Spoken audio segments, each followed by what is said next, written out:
Hello everybody, and welcome back to the final episode of the engineering panel on the Felis Boeing 747-200. I mean final episode on the engineering panel because we pretty much covered every single system on this engineering panel over the past 2 weeks, and we'll soon be moving on to our radios, anti-ice, engine control, and autopilot and INS, which will be super cool to all work on and teach you all about. But today we're just going to be working with hydraulics, one of the final systems we have here. We're actually just about to do a flight here from Chihuahua, Mexico to San Diego, and I thought it would be a perfect time to show you about our hydraulic system. So we're going to go ahead and start up the engines as we normally would. So let's go to the overhead panel, start a valve, make sure my bleed is set. Yep, and ready to start the engines. Ready for engine start. Alright, they have called that they are ready for engine start. And we have our lights set. We're going to start engine 3 first on starter 1, so ground start. Starting engine Hold 3. that, waiting for the valve Start open light. valve open. Okay, and I can release that, and we can watch for 20% N2.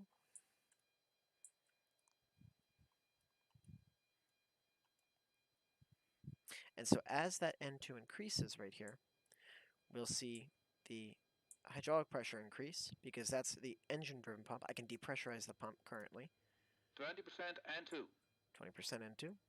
Fuel on. Oh, not rich. I want to go to idle. No, I want to go to idle. Light up. I want to go to idle. This is why I really don't like this. Idle. There you go. Have to be looking at it from the right direction. There we go. EGT is launching, and 1 is increasing, waiting for the engine stabilized. Engine stabilized. There we go. The engine is stabilized. Starting engine 2. Starting engine 2. Start valve open. Alright, and so as engine 2 starts, I'll quickly explain the hydraulic system here. So we have 4 independent hydraulic systems that can all intertwine together to control all of your different hydraulic panels on the airplane. So first of all, you're going to want to do the quantity test. You want to make sure that each of your hydraulic quantities 20% for... N2. Okay, hold on, set that on 2. Fuel on. We're only going to start engines 2 and 3 just for Light right up. now while I demonstrate, and then I will continue. Actually, you know what? I'm going to go ahead and start all of them. So let's start starter off. engine 4. Starting engine 4. Start valve open. Okay. Engine stabilized. So you want to check that these are in the green band, and we can go quantity test. Low quantity, the amber lights will show up right here, and those will go off. There we go. The pressure on these, on engines 2, 3, and 4, for the engine pump, I can depressurize, and it'll say press. 20% N2. There we go. Fuel on. Fuel on. And we'll wait for Light that up. switch to auto turn itself off.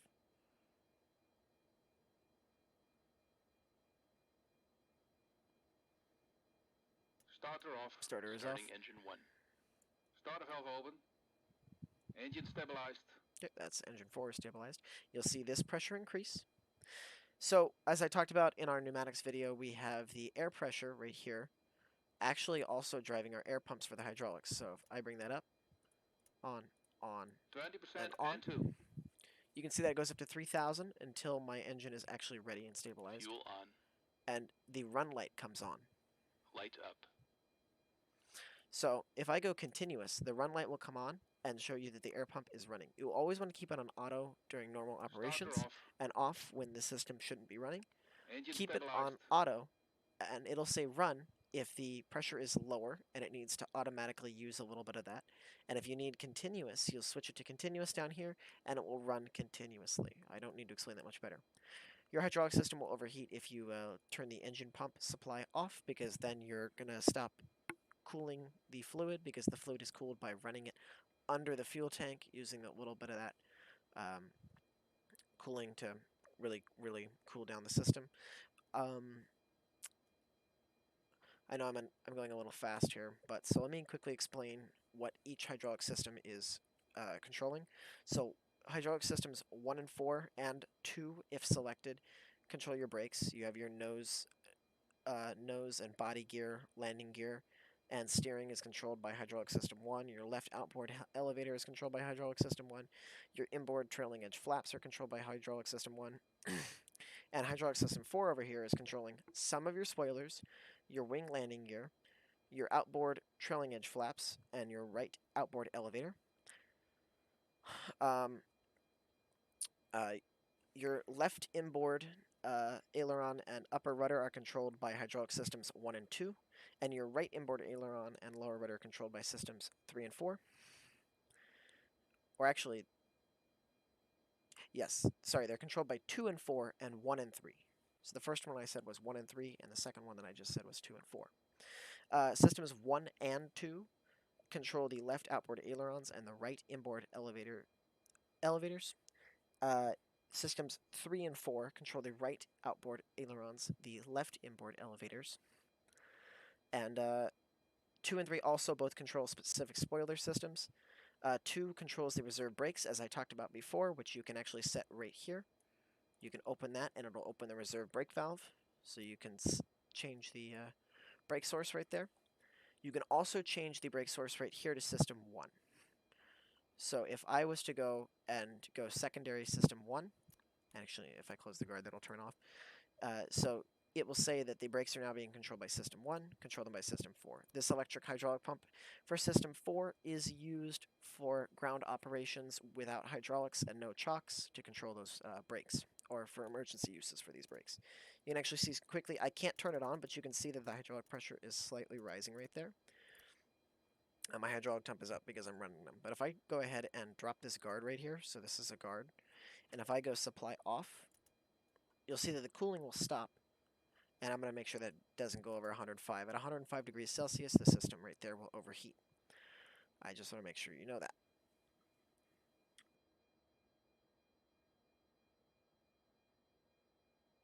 So your normal hydraulic pressure should be around 3,000 psi.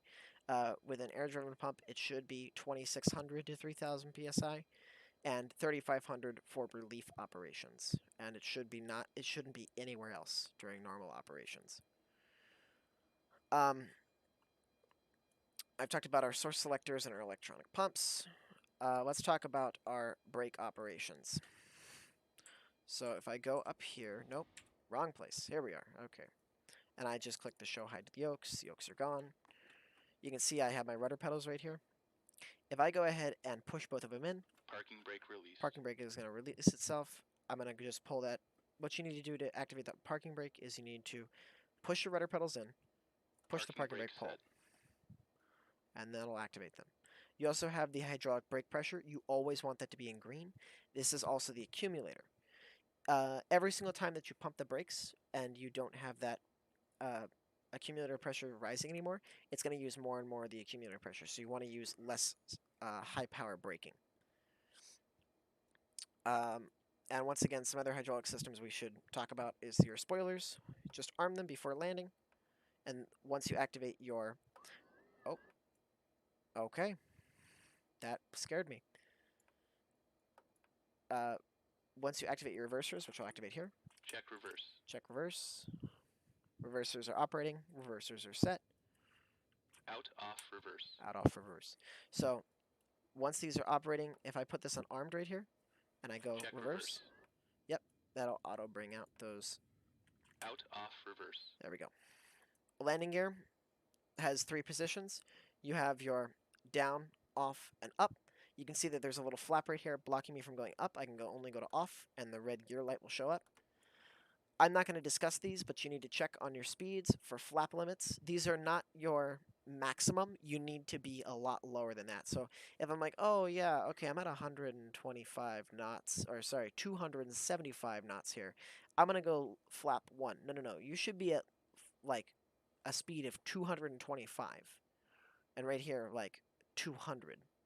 And here, you know what I mean. These are maximum. You shouldn't be pushing the limits on those. The reason why the landing gear has an down, off, and up. Down is for landing gear down operations. Pull that out, and you have off up here, and you have up. You're going to put it all the way to up, and the gear will begin to move to the up position. Once you have the no more gear lights right here, and if you check back here at these gear lights, here, if we check over here, at these lights right here, this is the alternate. You don't need to use the alternate unless the lights are failing. So you can go primary, you see all the greens, see all the ambers, and you shouldn't see anything on the doors unless the doors are in transit. If you see absolutely no lights over here, and there's no lights right here, then you're going to want to put it to off. And off will cut off hydraulic power to the landing gear at that current moment, and you won't be using hydraulic power for your gear. Nowadays, in like newer planes like the Airbuses, like the A320, you'll just put it to up, and then it'll auto cut off the hydraulics when it's done. Flaps. You have your inboard flaps right here and your outboard flaps right here. You have left and right. You can't actually tell. You can only see left, and you can barely, if I zoom in, because X-Plane lets you zoom in, you can see that second dial right there. The right one is right behind it, and if the left one was to fail, you'd see the right one just keep moving, and that would only show the right one. I shouldn't have to explain that much more. So right here at the leading edge flaps, this light will light up amber when the leading edge flaps are extending, and it'll light up green on this one when the leading edge flaps are down and locked. So if I go ahead and set flaps 10, leading edge flaps. Flaps 10.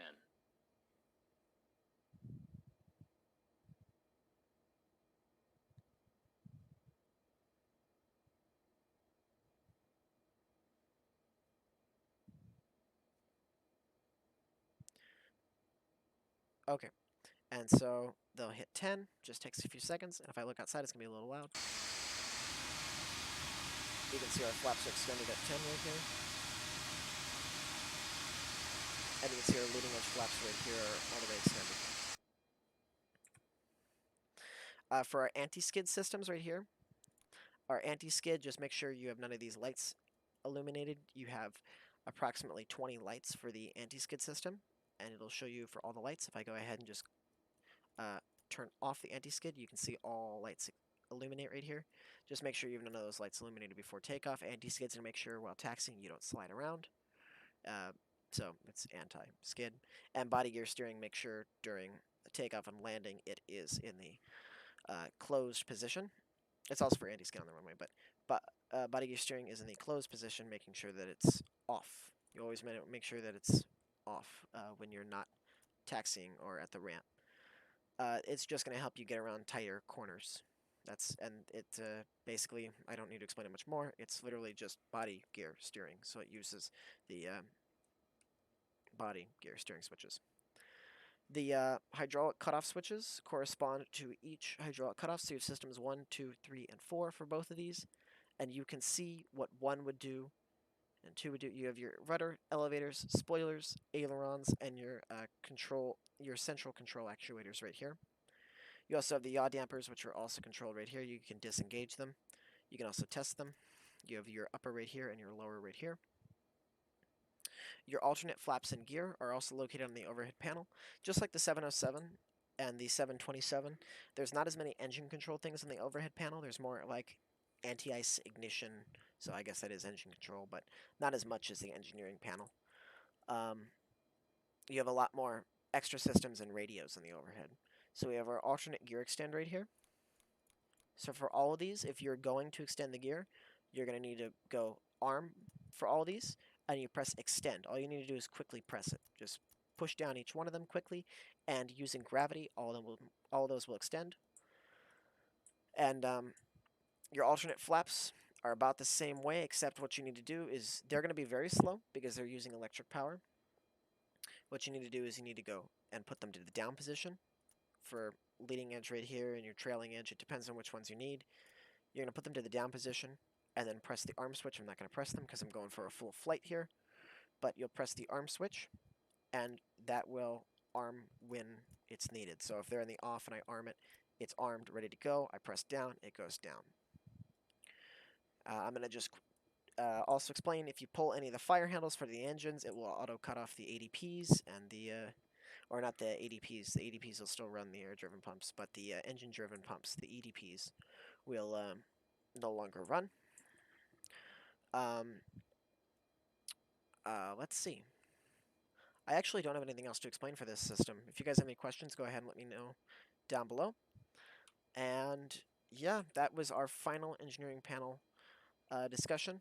Actually, let me just bring up our body gear steering pressure and our anti-skid hydraulics are off right now because of the parking brake. So if I just go right there, and I just put in our toe brakes, I think I'm going to need more. Yeah, I need to run the engines a little bit higher, and when they're on no longer high stage, I can put the body gear steering to primary or alternate here. And the leading edge flaps, these actually show the current positions, if you're just wondering, because of course we have our flaps right here where we can see what position they're in, but we can't tell what leading edge flap position they're in for each individual leading edge flap. So you can check them right here. Very nice of Boeing to do that. You can also check your anti-skid landing gear tilt inputs. Make sure those are both on ground mode when you test them, and the light turns off for both of them. And always set your body gear steering to primary or alternate. You can set it to either one that you want. But yep, I think that's it for the hydraulic systems for this for the Boeing 747-200 by Felis. I'm currently in the Pacific Airways livery.